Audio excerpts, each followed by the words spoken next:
Good afternoon and welcome to the Committee of Adjustment for September 14th. My name is Brian and I'll be chairing the meeting today. Any pecuniary interest on this item today by any of our members? Take that as a no. Okay. Our one and only application today is A 1723 247 McDonald Avenue. The owner is Rory and Rosie Dick and the agent is Home Drafting and Design Inc. And Andrew, you can explain what's happening here. Certainly, Mr. Chair. The property is located on the east side of McDonald Avenue, south of Victoria Avenue, and north of Eastwood Park Drive. The subject land is developed with a single detached dwelling with an accessory dwelling unit and a non-conforming detached garage. The application proposes to recognize the existing side and rear yard setbacks to facilitate the creation of another accessory dwelling unit. The current zoning provisions require 1 meter from the property line for regular accessory buildings and 1.2 meters for a detached accessory dwelling unit. But the proposal is using the existing building stock for the proposed use. The official plan designation is residential land use. At this time, staff corresponded with 3 members of the public in opposition to this application. They have been included and addressed in the staff report and circulated to all committee members for your consideration. Back to you, Mr. Chair. Thank you, Andrew. Okay, now if there's any member of the public that would like to come up and comment, please, is the form there to sign their name as well? Did you hear the form? Okay, if anyone has a comment, please come up and let us know who you are, and there's a place for a signature that so we record that you've been here, and if you want a copy of what's happened. So who wants to come first? Okay, come up. Let us know who you are and whatever else.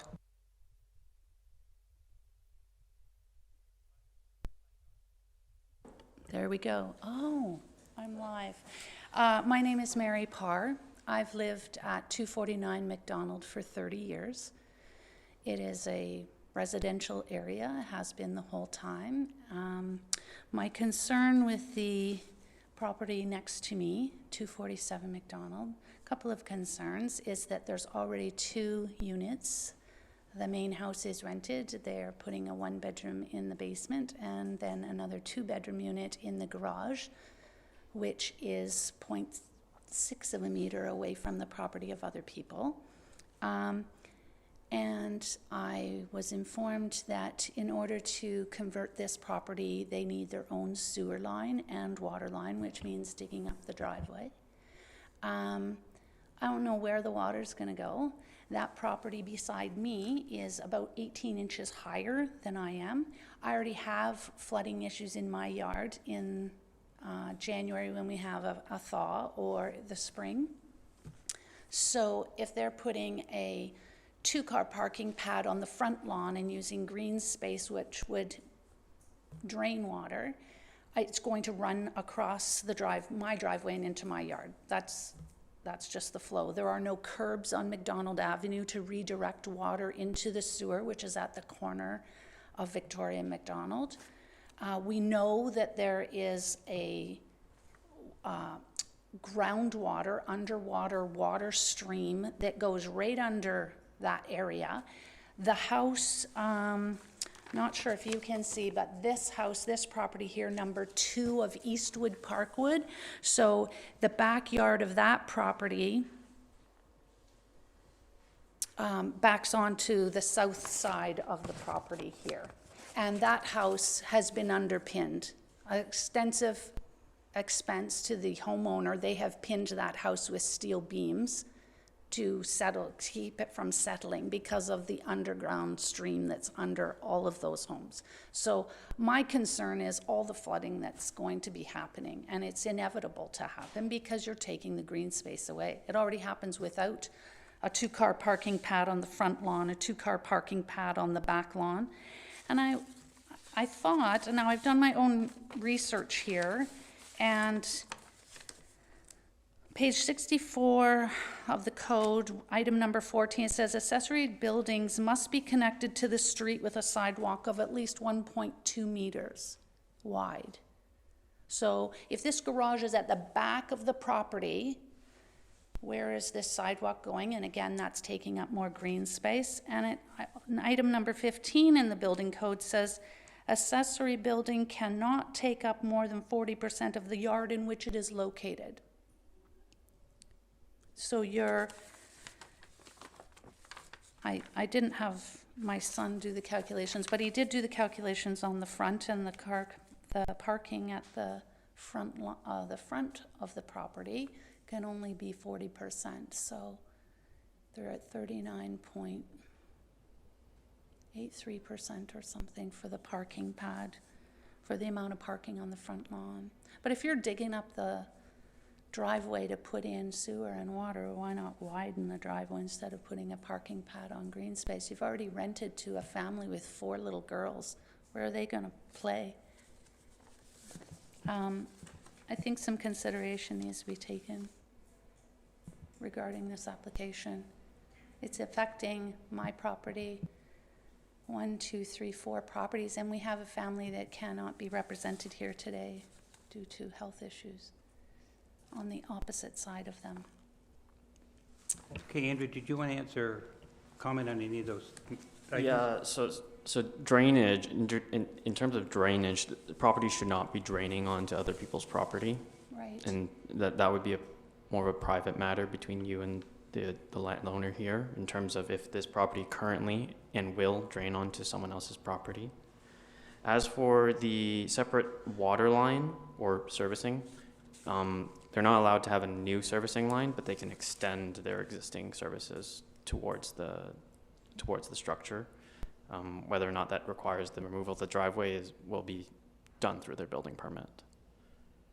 The 1.2 sidewalk, we more along the lines require a path from that structure to the street so that it can be accessed without requiring like a fenced in gate so that they can access it. As for the yard... So is the driveway being considered that path? Yes, the driveway can be considered part of that path. I see.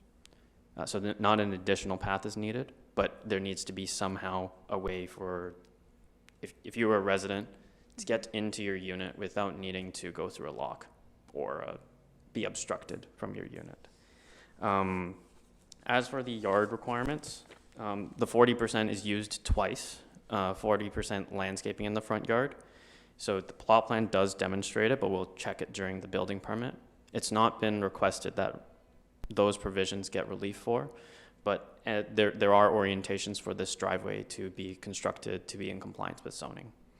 The 40% of the building in a yard is also a provision, which you mentioned, but visibly the plot plan is to scale, so it is less than I can tell that it's less than half. So, but we will. Does that exclude the parking pad that they're putting in for that unit at the back? The lot coverage is specifically for the building. For the building, okay. Yeah, in that instance. Yes. But the provisions for accessory dwelling units will all have, the remaining provisions will need to be complied with. So if you need a copy of that, or if you want to go through that later, I can go through that with you. Okay. Thank you. Thank you. Anyone else wishes to comment? Hi, I'm James Langman. I live at 257 Victoria Avenue, so I'm that super small lot that basically most of that garage backs or sides onto. I'd like to ask questions about fire egress from that building, if they were only 0.5 from the fence, or 0.5 of a meter from the fence. It's like 6 foot tall, so you jump out a window and there's this offset there. They're stuck between the fence line. Through the chair. Are you talking about the window? Yeah. Yep. So I believe the building provided comments about this, but they won't be able to expand the window at all. Okay. And to build on a comment that was previously mentioned, the building has to be constructed in accordance with the building code, Right. regardless of what zoning relief we grant. Sure, there's obviously rules in place for there not to be minor variances for somebody to put a dwelling place that close to another property. Why would we need to do that now? Normally, if it was a new structure, it would need to be 4 feet or 1.2, the regular setback. So it's fine as a garage right now, obviously minus the setbacks because it was built previously, but I would oppose to having somebody live there. That's common. Yep, that's certainly a comment. A regular setback is 1.2 meters. Yep. This building was likely constructed before the current zoning provisions where there were no setbacks for accessory buildings. So these new building will be, it is using existing housing stock, so it's not being expanded, it's not being made taller, it's not made wider or deeper. It's just be using the existing building. Right, I understand.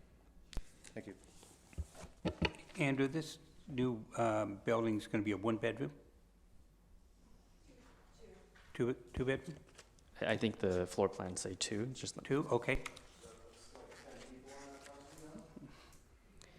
Okay, is there anyone else that wishes to comment on McDonald?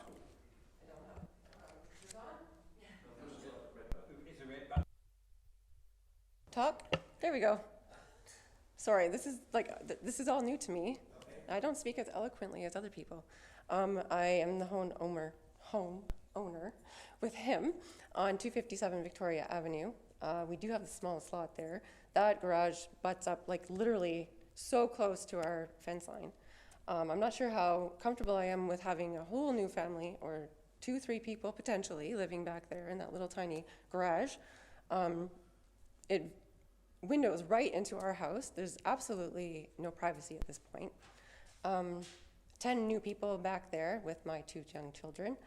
No privacy. The resale of my home was going to go down when we do decide to sell at some point, because who wants to buy a home with 10 apartment people in the back? I know I don't speak very well. I'm concerned, and I just wanted to let you guys know, Andrew? Bill 23 has pushed, which is a provincial bill, did push for 3 units to be permitted on every property, that single semi or town that's on its own lot. In regards to capacity and how many persons, I can, if you want, I can talk to you afterwards about it. It's a little tricky of a subject, because there's a bylaw. Our bylaws have a definition of family, which is in violation of the Human Rights Commission. But I can tell you, off the record, I could tell you what it's going to be like 3 separate families officially, though. It's not one. Yes, technically 3 separate families, quote unquote. But technically, the zoning has a limit on capacity, but that might not be the best to enforce. But there are fire code regulations about how many people can live in a bedroom in a dwelling unit, given the floor area. So I'd be willing to have a more detailed discussion about those. But in terms of it, the use is permitted. So every single lot, every lot that around here, across the Belleville, and even across Ontario, they are permitted 2 accessory units on a single detached lot. And we have provisions in place to control the size. If before April, we could actually, a builder could push for this without provisions in place. So this is why we're here. We have the provisions, and they're being amended and not just say under the radar. I'm just here to express my concerns, and that is a major concern of mine. There's already very little privacy in my property, which, I mean, that you guys don't care. It's not your property. If we didn't have provisions, it's possible that a builder could levy us to build it anyways. And then as far as resale for my home, property value goes down, right? And that's just something we have to accept, or?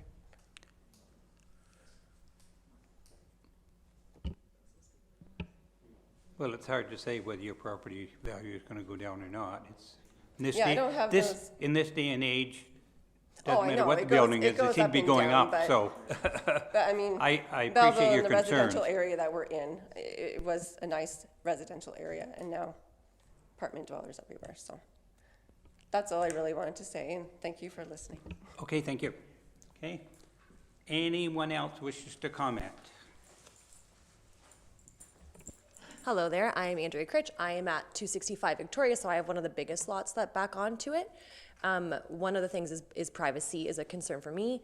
I have a young child as well, so I do worry about just, obviously I don't have control over the tenants, who will be there, but that is a concern. Another concern is because I have 5 backyards that back onto mine, I have a lot of properties draining into mine. So already now I have a lot of flooding during the early spring months. So now you add another property, like you add another building, is there gonna be more drainage? Currently right now there are trees that absorb some of that water runoff. So I have reduced amount of flooding. So those will probably be taken out with this minor variance. I assume they would in order to build. So then that's like, now I'm gonna have more flooding. What does it do to our property taxes? Is that gonna increase them now because this is happening?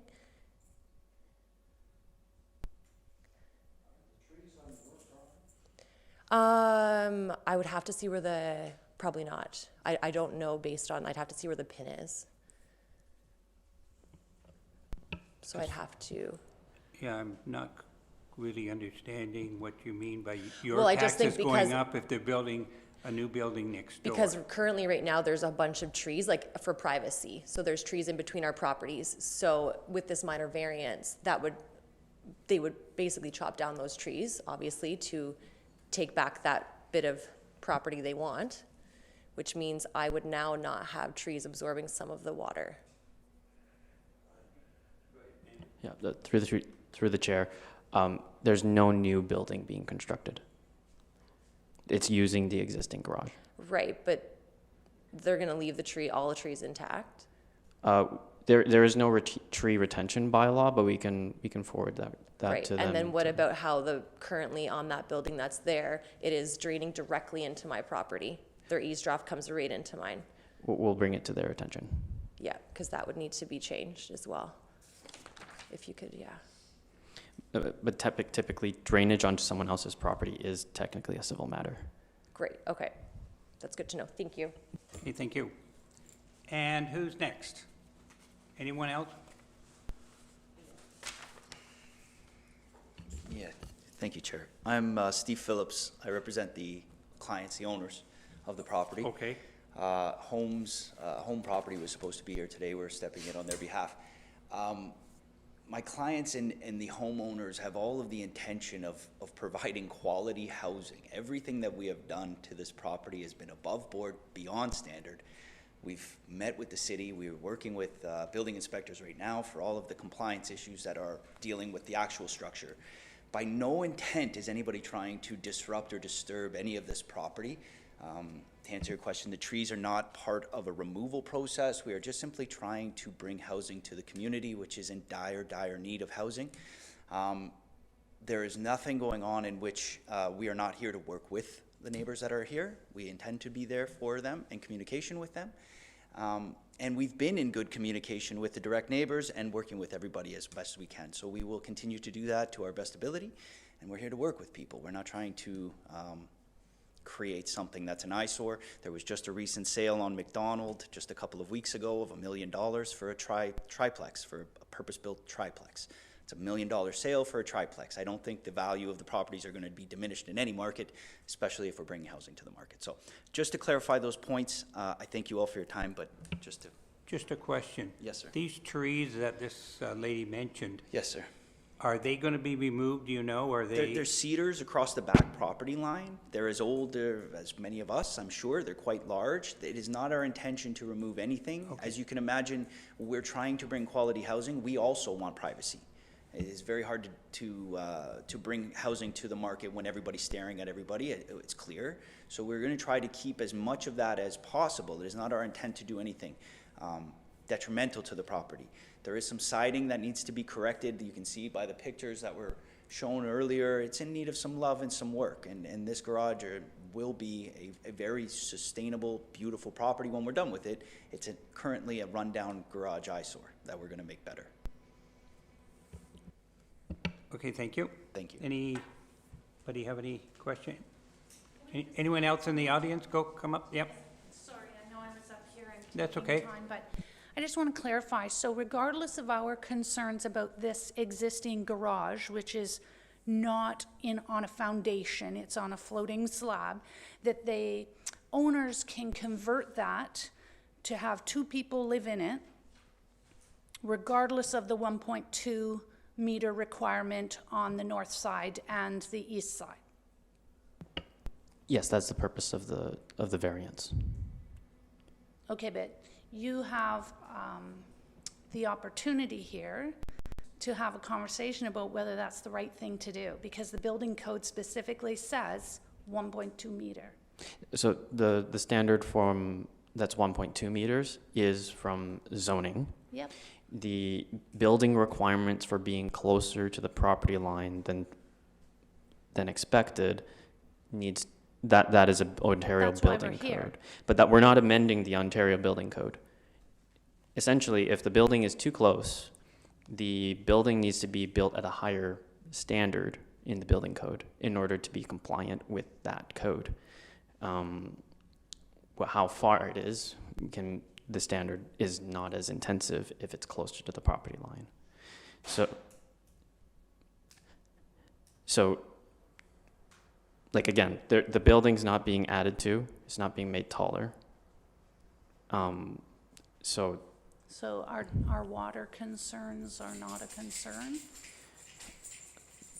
drainage, so the proposed development should not drain onto other people's property. If it ends up being that way, then it would still be a civil matter.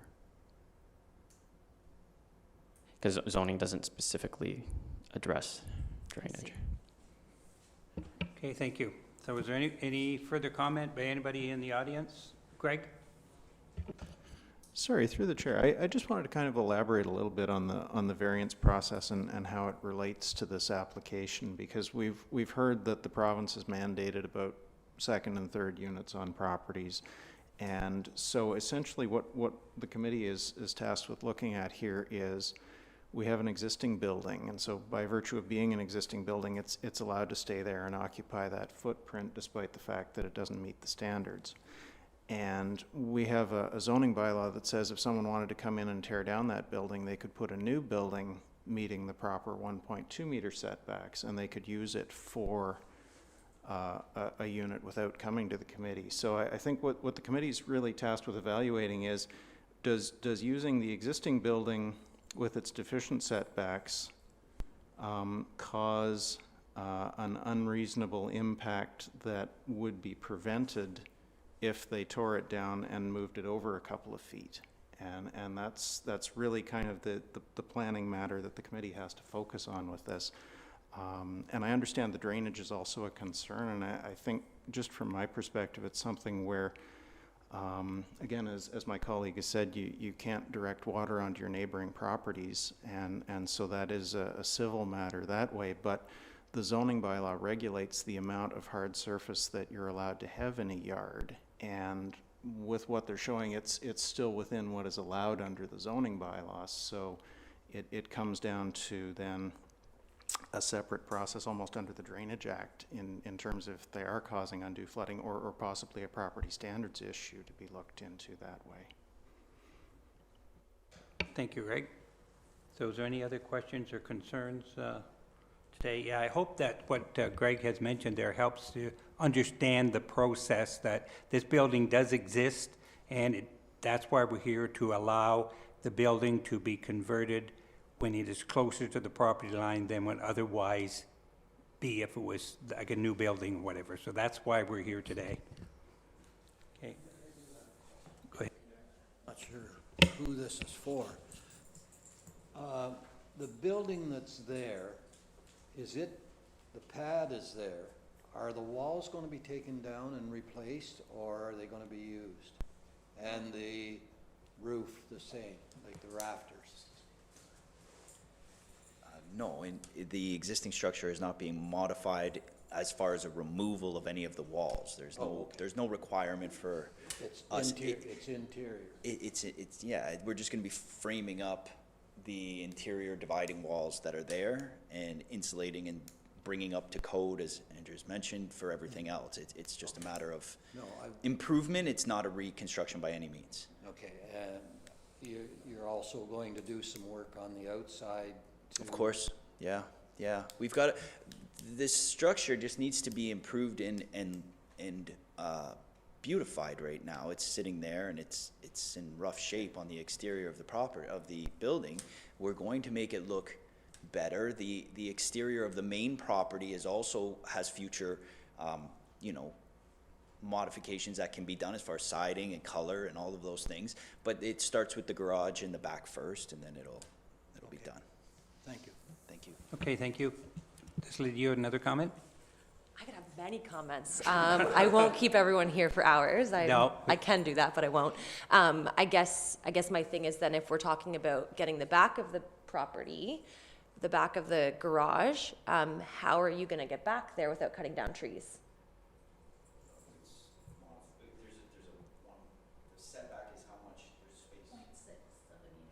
It's not much. So in order for them to do the back of the building, like for my property, they'd have to cut down the trees to get back there.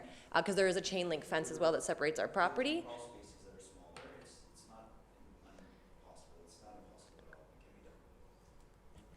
But I mean, we talk about affordable housing and we say we want to add something else, but it's like, why?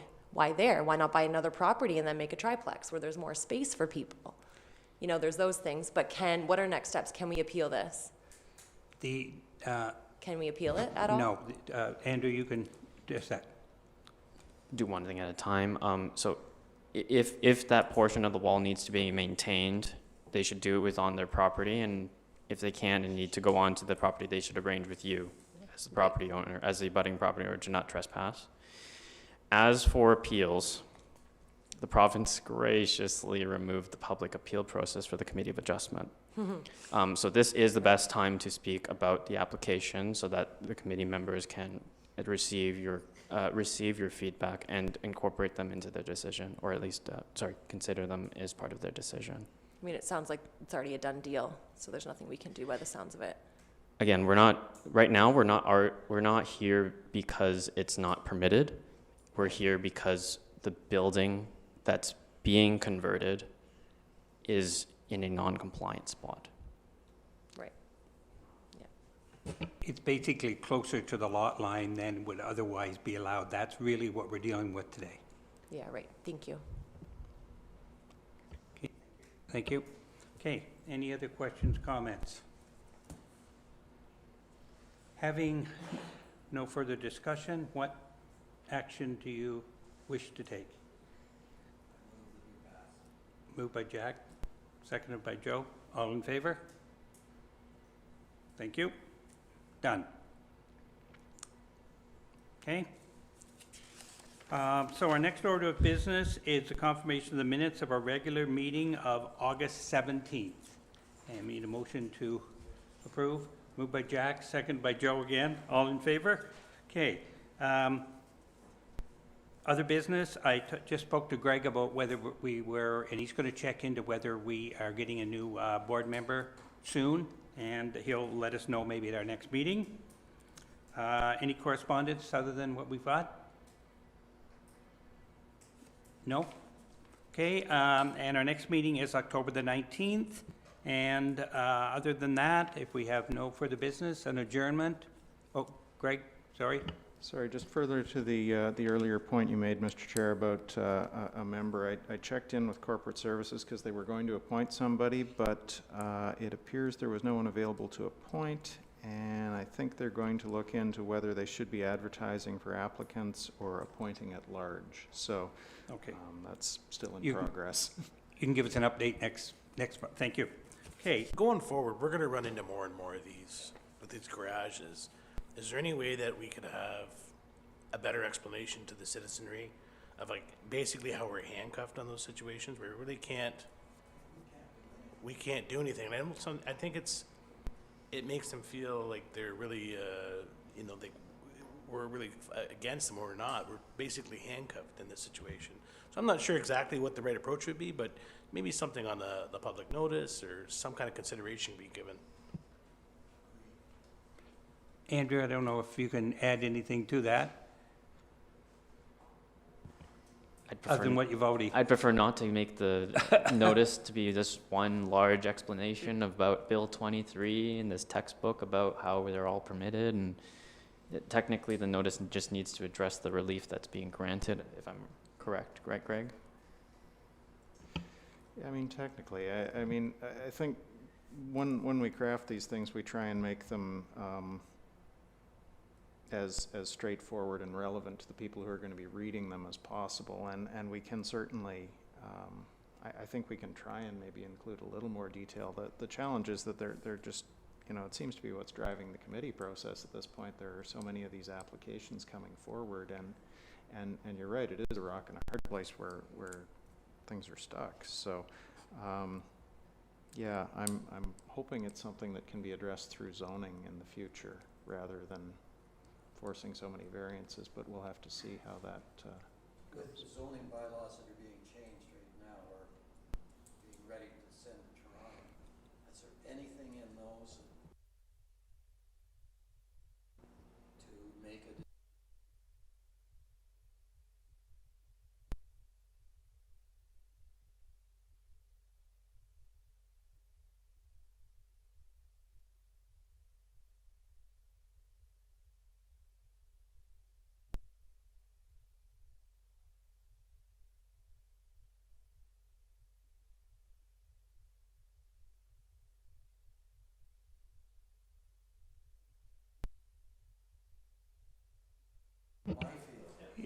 yeah, it's one of those things here, catch-22. And again, if it's appealed, then they would, well, if it was denied and the owner can appeal it, and chances are that it would probably be allowed because of what we've already talked about. It's allowed, so, yeah, yeah. And I'm not sure if there's an easy solution to it. Yeah, well, that's what people are gonna think, but, we're the ones that are sitting here and they're gonna say, oh, those guys, they just yeah, go on with it. They just have a choice. that's right, yeah. But, okay, any further comment? If not, adjourn. Robert, thank you.